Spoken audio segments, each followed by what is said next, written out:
Bom, nesta segunda parte do livro de Enoque, qual nós estamos fazendo todo um estudo profundo desse livro, eu já falei no artigo anterior e no áudio anterior também, que o livro de Enoque foi escrito para os eleitos. Felizmente, ele só é entendido, ele só é compreendido pela fé. E, infelizmente, ele não foi canonizado no concílio e colocado dentro dos livros contidos na Bíblia Sagrada, qual nós utilizamos nos dias atuais. Porque, na verdade, o livro de Enoque é um livro de revelação, um livro profundo, que nos traz profundas revelações sobre todo o processo de desenvolvimento mental do homem. Bom, é um livro escrito para os eleitos, isso não tenho dúvida, porque começa no capítulo 1 já falando com relação a isso. E eleitos são aqueles que, chamados, foram escolhidos por causa da sua fé e perseveraram na sua fé e se tornaram um eleito, um escolhido, um eleito para fazer guerra contra toda iniquidade, a falta de justiça, aqueles que hoje estão no mundo religioso e que estão cometendo todo tipo de iniquidade, que não observam a justiça do Senhor, não foram justificados pela fé e que, pelo fato de não serem justificados pela fé, foram levados pelo caminho da iniquidade. Hoje são obreiros da iniquidade, obreiros que realmente não se justificaram e que são filhos da iniquidade, filhos daquela geração corrompida, a qual está profetizado lá em Gênesis, no capítulo 6, filhos dos sentinelas que caíram, e que figura justamente aqueles que foram iluminados, alcançaram uma certa dimensão espiritual no seu entendimento, através da graça, e amaram o prêmio da injustiça, amaram a glória desse mundo, e coabitaram com a própria igreja do Senhor Jesus e a corromperam, gerando assim filhos da iniquidade. É muito bonito entender isso. Eu quero começar hoje a partir do capítulo de número 9 do livro de Enoque, o qual diz assim: então Miguel, Gabriel, Rafael, Suriel e Uriel olharam abaixo desde os céus e viram a quantidade de sangue que era derramada na terra e toda a iniquidade que era praticada sobre ela, e disseram um ao outro: esta é a voz de seus clamores. A terra, desprovida de seus filhos, tem clamado, mesmo até os portões do céu. E agora, a ti, ó Santo dos céus, as almas dos homens queixam-se a um clamor, dizendo: obtém justiça para conosco com o Altíssimo. Então eles disseram ao seu Senhor, o Rei: tu és Senhor dos senhores, Deus dos deuses, Rei dos reis. O trono de tua glória é para sempre e sempre, e para sempre seja o teu nome santificado e glorificado. Veja que toda aquela corrupção da verdade ocorrida em decorrência da própria manifestação dos caídos e que contaminaram a própria igreja com as suas mentiras, com as suas doutrinas falsas, enganosas, e levaram e deram origem assim os filhos da iniquidade.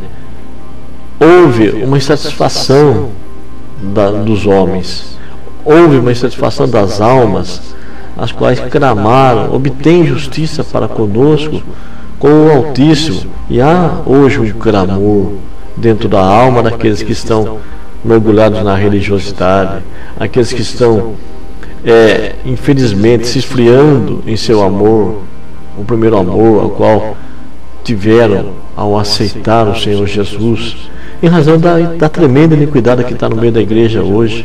Jesus falou assim: e por aumentar a iniquidade, o amor de muito iria se esfriar. E isso está acontecendo hoje. E há um clamor, até mesmo inconsciente, dentro da alma do homem, que quer justiça. Senhor, faz justiça para conosco. Nós precisamos que o Senhor manifeste a sua justiça. Não queremos viver mergulhado em meio a essa iniquidade que está esfriando o primeiro amor, que está nos levando a uma morte espiritual. E essa é a condição da igreja hoje nos dias atuais. Uma igreja corrompida, uma igreja que está mergulhada em tamanha iniquidade por causa dos filhos da iniquidade. Aqueles que são gigantes na terra, são famosos por terem um conhecimento, né, meramente iníquo. Quando falo conhecimento, falo um conhecimento religioso. Há um clamor das almas hoje. As pessoas estão carecendo da misericórdia do Senhor. E quando há esse clamor das almas que nós vemos aqui em Enoque, nós percebemos que o Senhor, então, ele começa a se movimentar para que esse clamor seja atendido. É muito bonito isso. E aí se fundamenta toda a obra do Senhor. O plano que ele tem para resgatar essas almas que clamam, essas almas que gemem entre meio a essa iniquidade. Veja o que diz o versículo 10 do capítulo 9. E agora vês que as almas daqueles que estão mortos clamam. Eu vou voltar um pouco mais para trás. Olha assim, ó.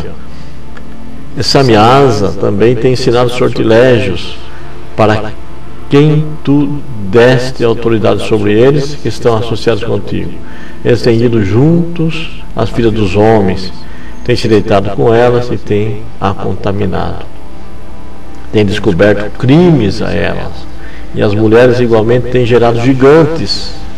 Assim toda a terra tem se enchido de sangue e iniquidade. E agora vês que as almas daqueles que estão mortos clamam. Veja que esses gigantes foram gerados dentro do próprio ventre materno da igreja. São filhos, são obreiros da iniquidade, a qual praticam todo tipo de iniquidade, de injustiça contra o próprio Senhor, que morreu na cruz do Calvário. E essas mulheres, essas igrejas têm gerado esses gigantes. E assim tem levado, matado as pessoas espiritualmente. E essas almas clamam por justiça. E queixam-se até o portão dos céus, diz Enoque 9:11.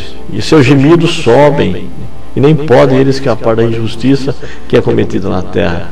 Tu conheces todas as coisas, antes de elas existirem. Bom, no capítulo 10 já há uma resposta ao clamor. A primeira atitude que o Senhor teve ao ouvir esse clamor, o clamor das almas que estavam desfalecendo e morrendo em razão de tamanha iniquidade, é chamar Enoque. Aqui então se inicia o plano de redenção e a destruição de toda a iniquidade. Então o Senhor chama Enoque para então começar a desenvolver o seu plano de salvação. Então vejam o que diz o capítulo de número 10, versículo 2. E enviou a Arsaialiur, nome difícil de até pronunciar, é mandado então ao filho de Lameque. E no texto original em grego lê-se até Uriel, enviou Uriel ao filho de Lameque. Então ele dizendo, diz a ele: esconde-te, sai desse meio, não fica nesse meio corrupto. Essa é a primeira determinação que o Senhor fez a Enoque. E então, após determinar que ele se escondesse, ele explicou no versículo 4, fala isso. Então explicou-lhe a consumação que está prestes a acontecer, pois toda a terra perecerá através das águas do dilúvio e virão sobre a terra, e todos que nela estão serão destruídos. E agora ensina-o como ele pode escapar e como a sua semente pode permanecer em toda a terra e como escapar a este juízo que já está disposto. E na sequência ele fala sobre amarrar a esses dois espíritos de iniquidade, que é Azaziel, a esse espírito de iniquidade, amarrar suas mãos e seus pés, para que não caminhe e para que não opere mais, porque amarrar significa As mãos significa obra e pés significa caminho. Então esse ser caído é amarrado e lançado então a um abismo. Veja o que diz o versículo 6, olha: lança-o na escuridão, e abrindo o deserto que está em Dudael, lança-o nele, e arremessa sobre ele pedras agudas, cobrindo-os com a escuridão. E a partir do momento que esse sentinela caído, né, é amarrado e lançado na escuridão, no abismo, começa então mais uma parte desse plano que está no versículo 10, que fala: restaura a terra, qual os anjos corromperam, e anuncia vida nela, para que então eu possa recebê-la. O Senhor quer receber essa terra, esse coração. Então a missão de Enoque seria restaurar a terra, a qual os anjos corromperam, e anuncia a vida nela. É preparar um coração para que receba o Senhor. E note que a sentença não está somente para esse ser caído, mas também para os frutos dele, os filhos que foram gerados deles, que é o fruto daqueles que caíram da graça, com a própria igreja do Senhor que está corrompida, que foi maculada. Então diz assim, ó: bastardos são os filhos que foram gerados da fornicação entre os sentinelas e a própria igreja. Veja como isto é sério. É um juízo a todos quantos são gerados, oriundos dessa concepção, e são frutos da própria iniquidade. São os obreiros da iniquidade gerados da corrupção, que também receberão uma sentença, e a sentença é se degradarem entre si, promovendo uma matança total. Vão se degradar. Isso é uma sentença divina e resultado dessa ação. Então nós não podemos nos escandalizar quando nós vemos um degradando contra o outro, um guerreando contra o outro, uma doutrina contra a outra. E nessa guerra de liderança há também um juízo sendo manifesto.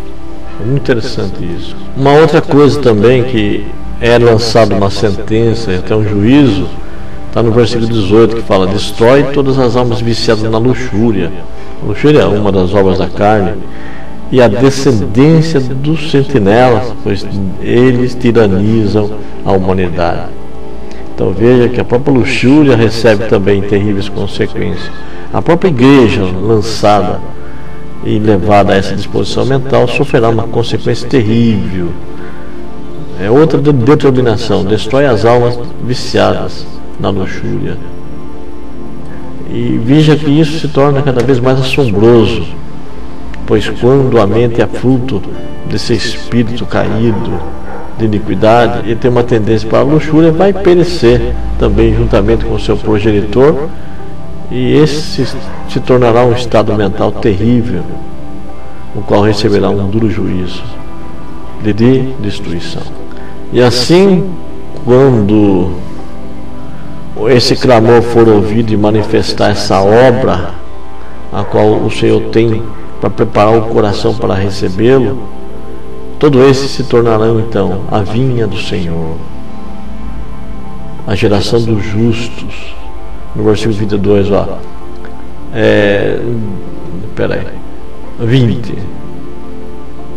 20, ó, diz assim: que toda má obra seja destruída, e a semente da justiça e da retidão apareça, e o que é produtivo torne-se uma bênção.